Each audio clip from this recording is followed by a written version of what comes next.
Alors, dans quel esprit est-ce qu'on l'a préparé? Le but, c'était de pouvoir préparer ça de manière très ouverte, en fait, directement avec les étudiants du Master 2, parce que c'était eux qui venaient faire un rendu, en fait, de leurs travaux. Le but n'était pas d'imposer, on va dire, un format, une méthode ou encore des horaires très spécifiques. Le but était de rester complètement flexible et de vraiment répondre à leurs attentes et à leurs besoins. Dans ce cadre-là, nous on pensait à l'origine que la restitution allait se faire de manière purement universitaire, entre guillemets, c'est-à-dire la restitution d'un rapport sur un travail qui concerne notamment la thématique des tiers-lieux. Et au final, il s'est avéré que le but était beaucoup plus de faire vivre les personnes dans un tiers-lieu le temps d'une après-midi, d'une soirée, plutôt que de présenter ce que les travaux de recherche sur ce que c'est qu'un tiers-lieu, parce que en effet ils sont partis du principe qu'un tiers-lieu ne se définit pas, ne s'écrit pas et ne se dit pas, mais se vit. Du coup ils ont monté en fait on va dire cet atelier autour de la thématique du faire et du faire par les étudiants de leur promotion pour essayer de les immerger en fait dans le cadre d'un tiers-lieu. Le tout avec du jeu et avec du design.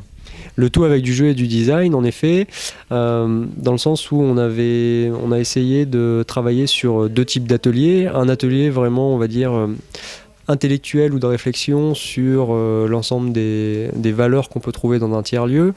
Dans cet atelier qui était très bien pensé aussi, parce que c'était un atelier de jeu. Donc c'était un jeu autour de ces valeurs-là, comme le jeu qu'on peut trouver avec Design-moi un tiers-lieu. Qui est très complémentaire d'ailleurs parce qu'il travaille sur les valeurs.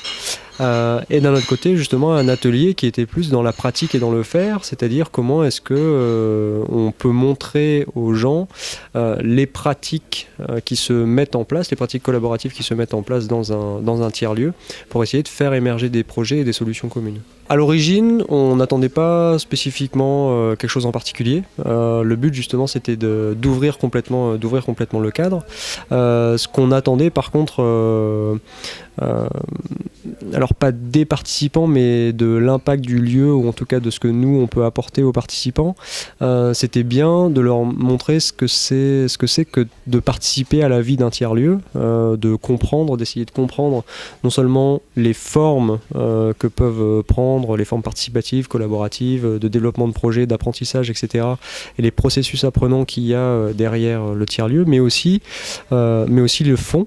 En quoi est-ce que, comment est-ce qu'on peut définir en tout cas ce tiers-lieu qui est au final un espace multiforme? Comment est-ce que de par l'ancrage historique, l'ancrage géographique, on peut penser le tiers-lieu à travers ces différentes manières de faire? Donc le but était vraiment plus que de faire des ateliers pour une restitution d'un projet universitaire, c'était bien d'être dans une démarche qui est une démarche au final purement classique d'un tiers-lieu, une aventure ordinaire qui est de dire aux gens venez vivre le tiers-lieu, quoi.